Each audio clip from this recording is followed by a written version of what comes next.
The emergency call reached the police control room at exactly 4:37 in the morning, and the woman on the line was crying so uncontrollably that the dispatcher had to repeat the address request 3 times because the words kept dissolving into sobs, and all she could say clearly was that her husband was not breathing, and that she had woken up beside him and he was cold and still, and that she did not know what to do anymore. And when the first patrol car turned into the quiet residential street, the sun had not risen yet, and the houses were dark and silent, and the kind of stillness that usually exists before ordinary days was hanging in the air. But this day would never become ordinary for the people inside that house, because the front door was already open, and the officers could hear crying even before they stepped inside. And when they entered the bedroom, they saw a woman sitting on the floor with her back pressed against the bed, clutching the bedsheet with both hands as if it was the only thing holding her upright. And her face was swollen red, her eyes glassy, her hair disheveled, and her voice kept repeating the same sentence again and again, saying, "I woke up and he wasn't breathing. I tried to shake him. I tried to wake him. I swear I tried everything." And on the bed lay a man in his mid-40s, covered up to his chest by a blanket. And the room looked undisturbed. The bedside lamp was off, the curtains were half open, the furniture was neatly arranged, and there was no blood, no broken glass, no overturned chair, no smell of smoke or chemicals. And the man looked like he was asleep, except for the fact that his chest did not rise, and his skin was already losing warmth. And one officer checked for a pulse, then slowly shook his head, and the wife released a sound that was half scream, half collapse, and she leaned forward until another officer steadied her shoulders. And in moments like these, police officers are trained to keep emotion at a distance, because emotion can lie, and scenes can lie, and even tears can lie, but procedure never lies, and bodies never lie. And that is why the forensic unit was called, even though everything about this scene whispered sudden natural death, because the man was 46 years old, had no visible injuries, no medical alert bracelet, no signs of illness, and according to his wife, he had gone to bed normally after dinner and television, and nothing unusual had happened. And when the forensic team arrived, they did not rush, they did not speak loudly, and they did not comfort the wife, because their job was not to feel, but to observe.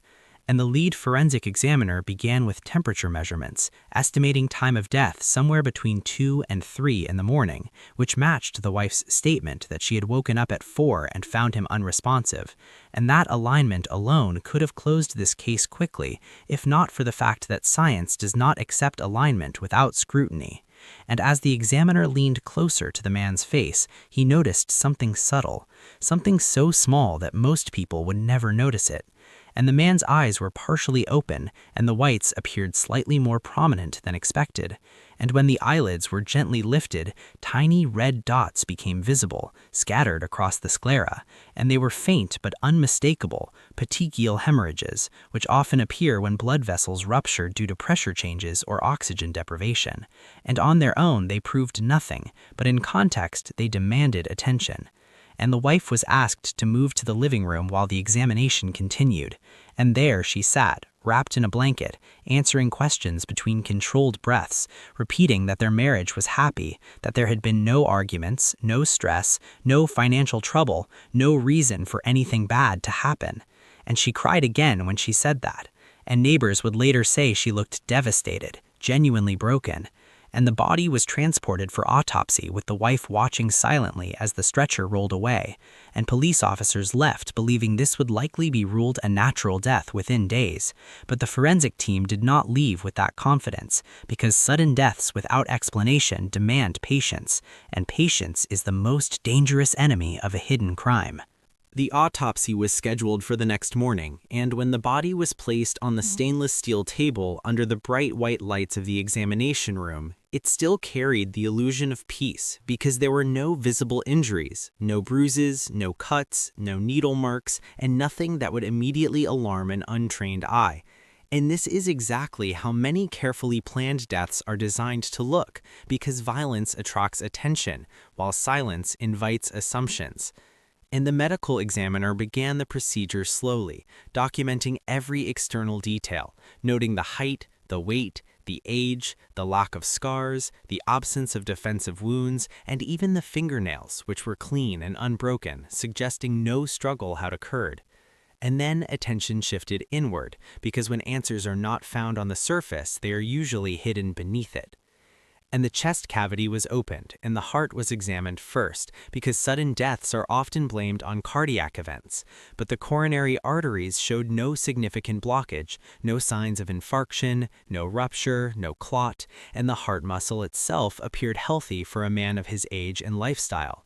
And not finding alone removed the most common explanation from the table and forced the examination to continue deeper and slower.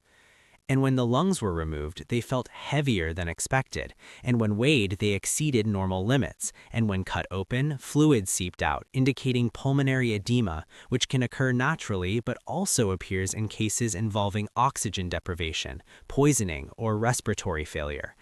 And this detail was carefully noted because forensic science is built on patterns, not conclusions. And the stomach contents were then examined, and they revealed partially digested food, consistent with the wife's statement that dinner had been eaten several hours before death.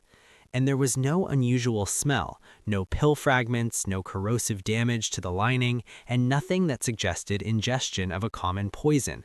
And this would normally bring relief to investigators, but instead it raised suspicion, because when someone dies suddenly, without trauma, without disease, and without toxic substances, the question becomes not what happened, but how is it hidden? And routine toxicology screens were ordered, and everyone expected them to come back clean.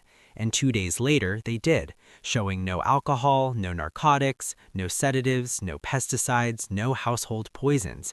And at this stage, many cases quietly end because the absence of obvious cause is often accepted as fate.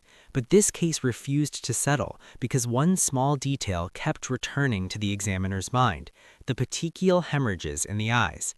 And petechia do not appear randomly. They appear when pressure builds, when blood struggles to circulate, when oxygen supply is compromised. And yet there were no marks on the neck, no fractures of the hyoid bone, no bruising to indicate strangulation, and no obstruction in the airway. And this contradiction demanded further testing. And blood gas analysis was ordered, and when the results arrived, they did not scream, but they whispered something wrong, because the carboxyhemoglobin levels were elevated, not high enough to immediately declare carbon monoxide poisoning, but higher than expected for a man who supposedly died in his sleep in a ventilated bedroom. And carbon monoxide is deceptive because it leaves no smell, no irritation, and no warning. And it binds to hemoglobin far more tightly than oxygen, slowly suffocating cells while the victim feels sleepy, calm, and unaware.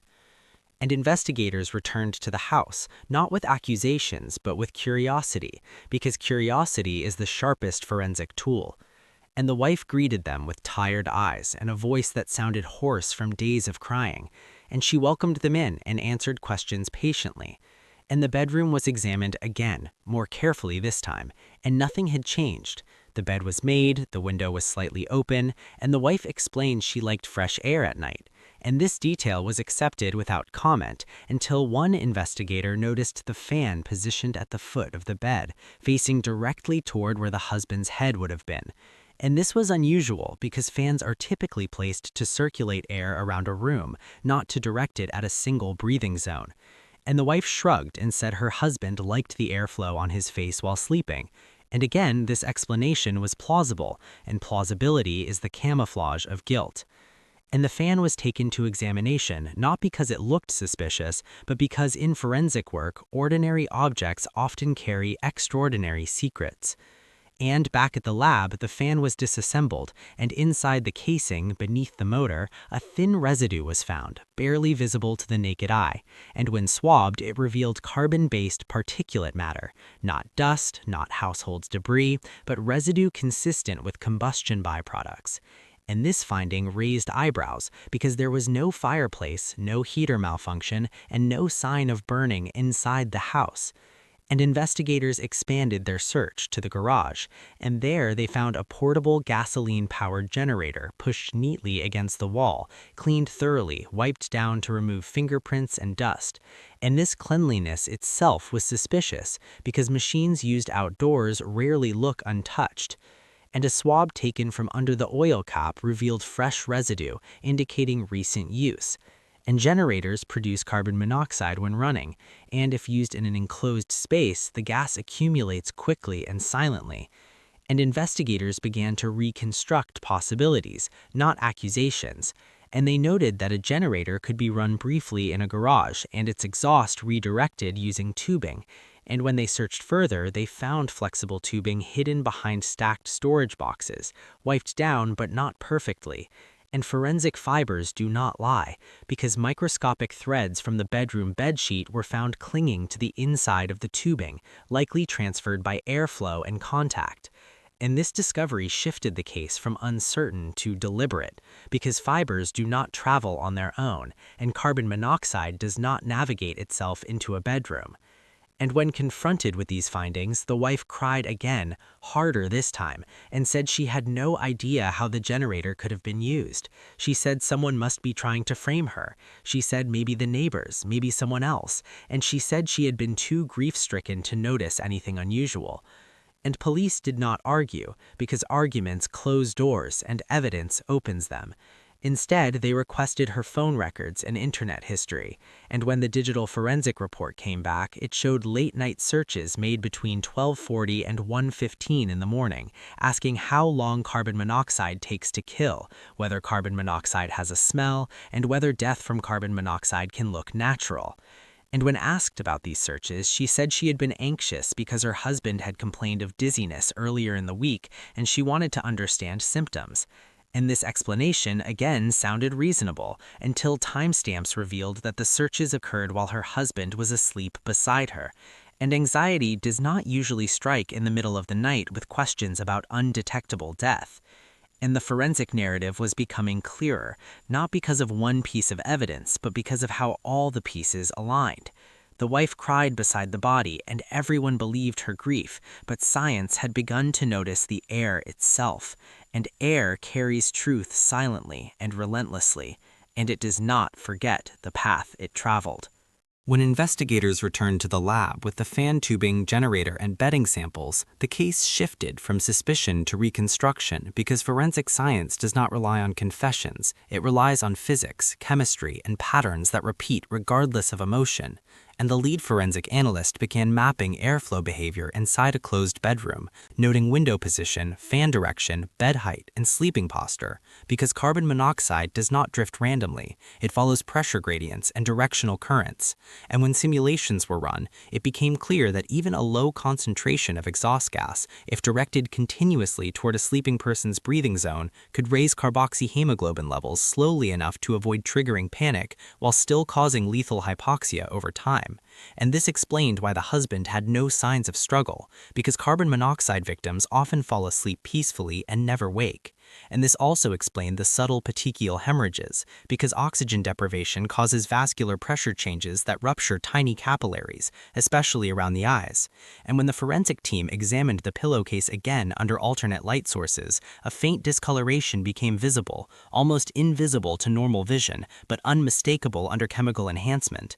And swabs from that area revealed elevated carbon residue exactly where the husband's mouth and nose would have rested.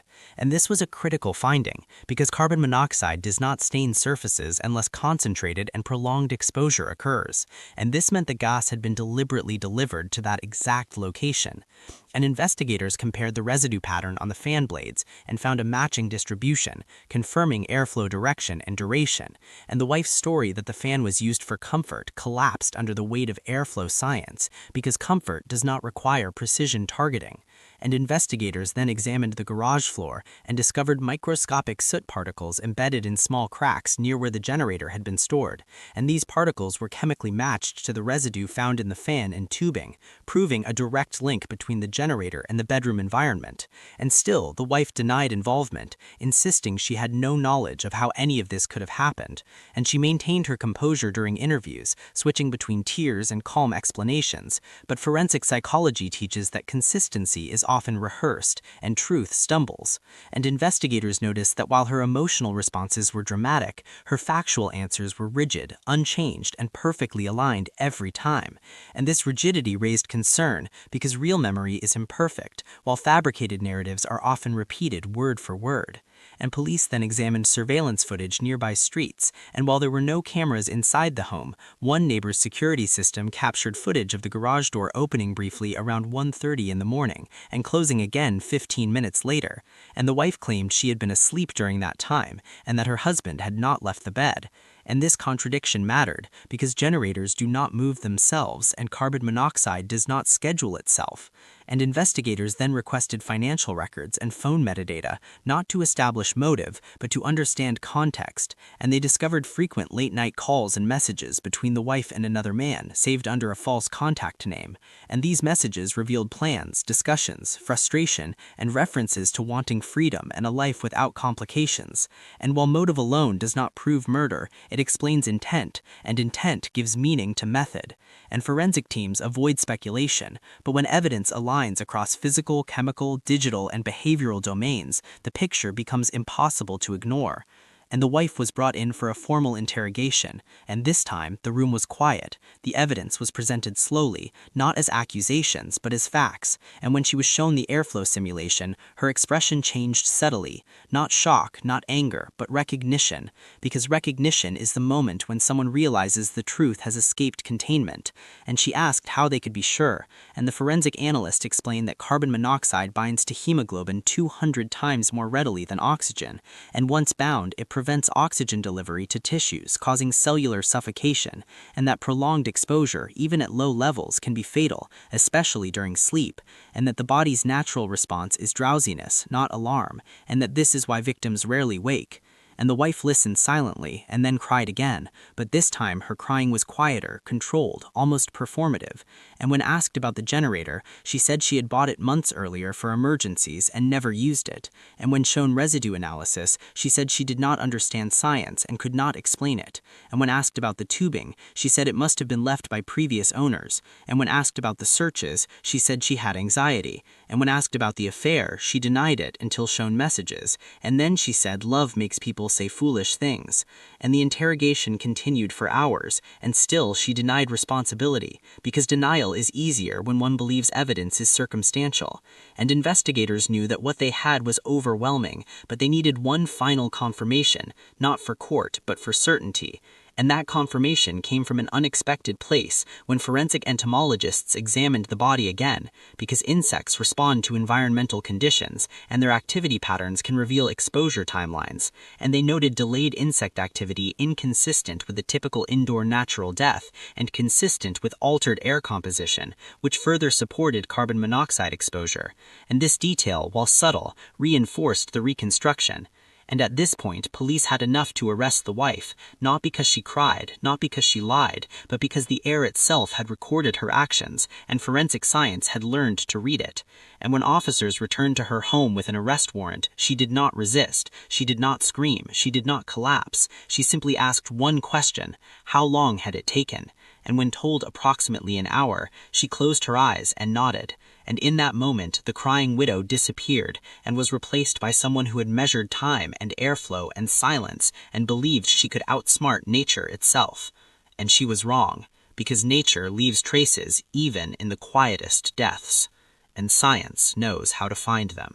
The day of the arrest was quiet and almost surreal because the woman who had cried uncontrollably beside her husband's body now sat in the sterile interrogation room with her hands folded neatly on the table and her face pale and expressionless, as though the weeks of grief had hardened into a mask that hid her real feelings.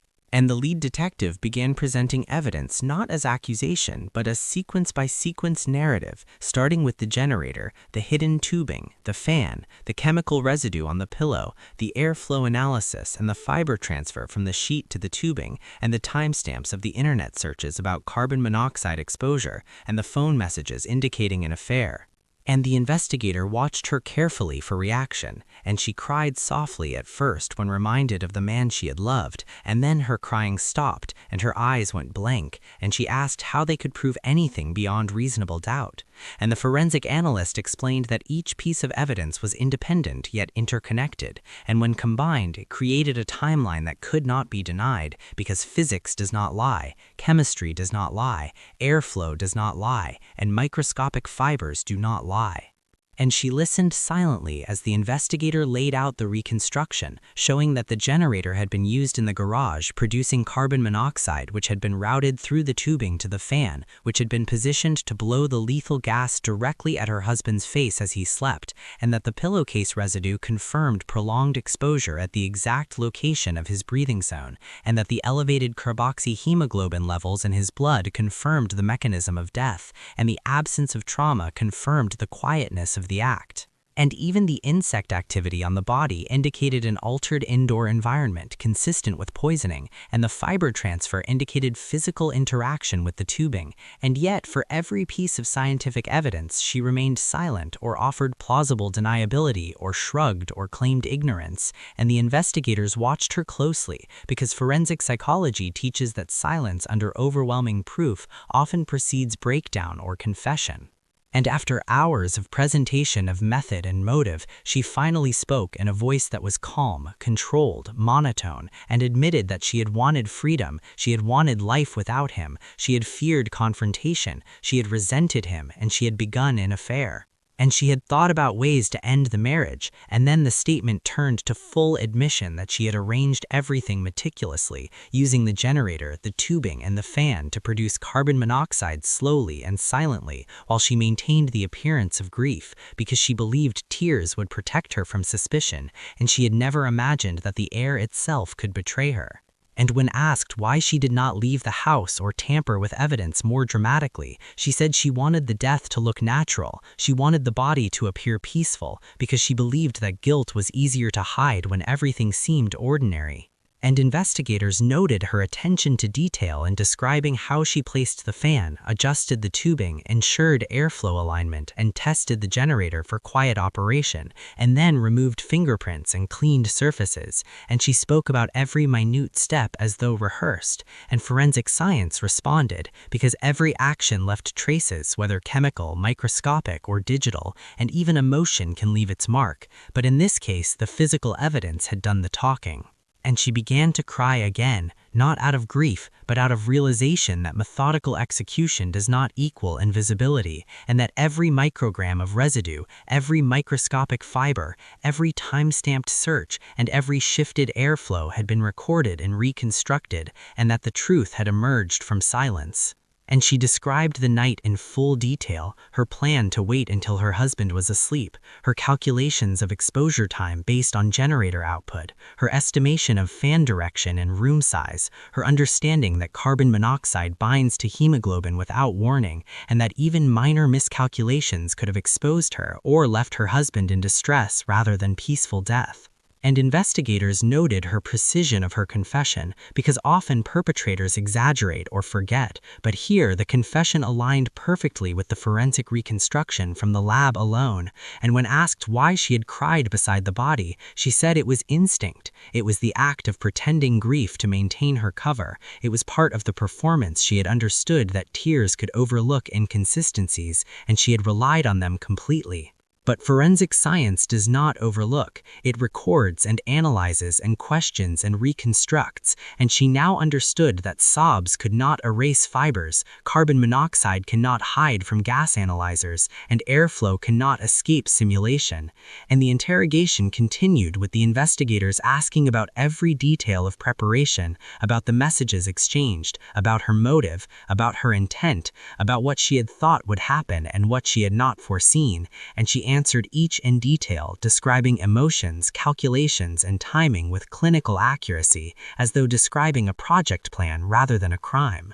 And the investigators made no emotional response because emotion clouds evidence, and evidence does not require empathy, it requires verification.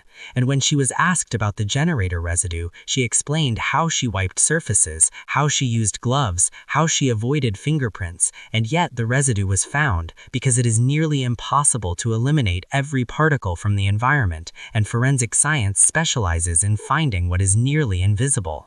And when shown the pillowcase analysis, she nodded in recognition. She said she had never imagined a chemical signature could remain detectable, but it had.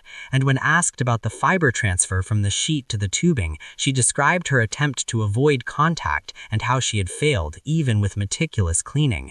And when shown the airflow simulation, she froze slightly and admitted that she had not accounted for the way air circulates in a bedroom or how long the gas could linger, and that small miscalculation was enough to leave a forensic trail that was impossible to erase.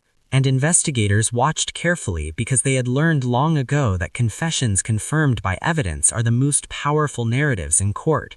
And when they asked her why she thought she could hide this, she said she believed no one would notice because he would be asleep and it would look like a natural death, and tears would cover any suspicion. And she said she never imagined that the combination of chemistry, physics, fibers, and digital records could reconstruct every step she had taken. And when asked about the affair, she admitted it fully and described how the desire for freedom and secrecy drove her decisions, and investigators documented every word, every gesture, every acknowledgement, and by the end of the session, the woman who had cried beside her husband's body was now the same woman who had meticulously executed a crime with precision, but failed to anticipate that forensic science sees what humans overlook. And in that room, the silence spoke louder than sobs, and her own testimony confirmed the story that the air and the fibers and the residues had already told. And in that moment, the investigators realized that grief and guilt can coexist in the same person, and that the smallest overlooked trace can unravel even the most carefully performed crime. After the confession, the investigation shifted from uncertainty to preparation for trial, because in forensic cases it is not enough to know what happened, it must be proven beyond reasonable doubt. And the team returned to the house to document everything meticulously again, from the bedroom layout to the fan position, to the window opening, to the remaining traces on the floor and the bedding. And each item was photographed, labeled, and collected for laboratory analysis, because in court, every detail counts. And the same objects that seemed ordinary in the beginning now carried extraordinary meaning. And the generator was disassembled once more and swabs taken from multiple surfaces, all of which confirmed the presence of combustion residue. And investigators compared it to the residue on the pillowcase, the fan blades, and the tubing, and chemical analysis confirmed that the same carbon-based particles were present in all locations, indicating a single source. And forensic engineers recreated the airflow patterns in a controlled simulation chamber, reproducing room dimensions and fan placement and tubing and generator output, and found that the distribution of the gas matched precisely where the husband's breathing zone had been, and that the concentration of carbon monoxide over time would have been sufficient to cause death, while leaving minimal external signs. And the blood samples stored from the autopsy were analyzed for carboxyhemoglobin levels again, and the lab confirmed elevated concentrations consistent with prolonged exposure rather than accidental contact. And then investigators focused on the digital evidence. The timestamps of the internet searches about carbon monoxide and the questions about lethality and smell were aligned precisely with the timeline of the husband's sleep. And the fiber evidence from the bedroom bedsheet that had clung to the tubing was examined under a scanning electron microscope, showing microstrands transferred during manipulation, which correlated with the confession and physical reconstruction. And every forensic domain, from chemical physics, digital traces, microscopic fibers, and environmental reconstruction, pointed to the same conclusion. And yet the team remained careful, because courts do not convict based on alignment alone. They require demonstration of cause, effect, and intent, and for that, motive was needed. and the investigators had already collected evidence from phone records showing frequent late-night communications between the wife and another man, messages that hinted at desire to leave the marriage and create a new life, and the content of these messages indicated frustration, impatience, secrecy, and intent to achieve separation without confrontation. And combined with the confession and physical reconstruction, these messages illustrated motive without relying on conjecture. And the timeline of activity on the night of death was mapped minute by minute, the garage door recorded opening at 1:30 a.m. and closing 15 minutes later, matching the estimated generator operation time. And the placement of the tubing, the fan operation, and the window opening, all corroborated by the airflow simulations, produced a scenario that could not have occurred accidentally. And the pillowcase and fan residue matched compositionally, proving the route of carbon monoxide from source to victim. And investigators also documented the wife's actions of wiping fingerprints, cleaning surfaces, and her own admission of gloves use, which, when compared with the forensic trace evidence, revealed that despite all precautions, microscopic evidence had been left behind, which science could recover. And each step was mapped into a timeline for presentation in court. And when investigators re-examined the body samples under alternate light sources and chemical enhancers, they noted previously unseen subtle discolorations, confirming contact with airborne residues. And when combined with the airflow simulation and fiber transfer, the cumulative weight of evidence was overwhelming. And the forensic team prepared a detailed report with diagrams, photos, and reconstructed models for the court that demonstrated how every element linked and how the death could not have been accidental or natural. And the arresting officers reviewed every detail again with the prosecution team, ensuring that testimony from the investigators would align perfectly with lab results, timelines, and simulations. And when the trial began, the forensic experts took the stand one by one, presenting evidence in logical sequence, starting with the generator and fan setup, then the residue analysis, then the airflow simulations, then the fiber transfer, then the digital evidence, then the timeline reconstruction, and finally the confession. The jury listened intently as each detail was explained slowly, clearly, using visual aids, showing room layouts, diagrams of airflow trajectories, chemical composition charts, and microscopic images. And every time an element was presented, the pattern emerged unmistakably. The husband had been exposed to carbon monoxide in a controlled manner while asleep. The exposure was deliberate, the route traceable, and the perpetrator fully aware. And the cumulative effect of the presentation was psychologically compelling because it allowed jurors to see cause, effect, and intent without relying on assumptions. And when cross-examination challenged minor points, the forensic team reinforced methodology, explaining sampling techniques, controls, replication of experiments, and chain of custody, all of which left little room for doubt. And when the defense argued that accidental exposure was possible, the airflow simulations, the residue evidence, and the timing of searches and messages made the scenario implausible. And by the end of the trial, the jury had not only understood what had happened, but had traced the crime in their minds minute by minute, from generator operation to final exposure. And the wife, who had cried beside her husband's body, now sat quietly in court, her previous displays of emotion replaced by controlled calm, because she knew that science had caught up with her deception, and that microscopic traces, carbon monoxide molecules, fiber fragments, digital timestamps, and careful reconstruction had recorded her actions in a way no performance could erase. And the legal team emphasized repeatedly to the jury that tears do not erase carbon particles, and sobs do not erase fibers, and that evidence never sleeps. And in closing arguments, the prosecutor highlighted the alignment of all domains, physical, chemical, digital, and behavioral, as a story that only science could tell. And the defense could not counter, because each independent element corroborated the other. And the jury deliberated for 6 hours before returning a verdict that reflected the overwhelming evidence. And the story of the silent death orchestrated meticulously by the wife was now confirmed in a courtroom, not by assumption, but by reconstruction, by observation, and by the relentless persistence of forensic science, which never ignores the smallest detail. And the wife was sentenced to life imprisonment, and the judge noted that she had believed grief and tears would protect her, and that she had underestimated the unyielding memory of evidence, which leaves traces no matter how careful a person thinks they have been. And in the end, the courtroom echoed the lesson that methodical execution cannot erase the inevitability of truth, and that in every corner of a room where life ends silently, the evidence waits, and the forensic team stands ready.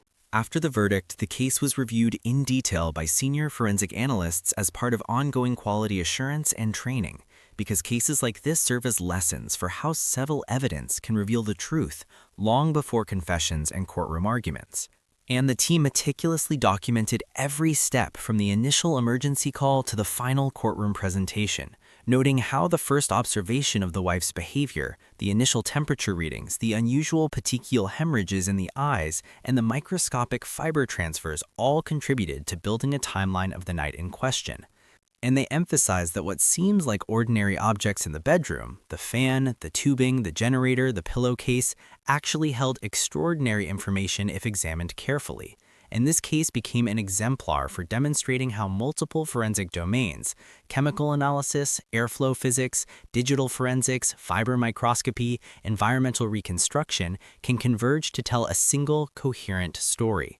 And investigators noted that each small trace, each almost invisible clue, had been ignored in normal circumstances, but the persistence of forensic scrutiny left no room for ambiguity. And the wife's repeated tears beside her husband's body, initially assumed to be genuine grief, became a contrast against the silent narrative written by air particles, carbon monoxide molecules, and microscopic fibers which do not lie or forgive.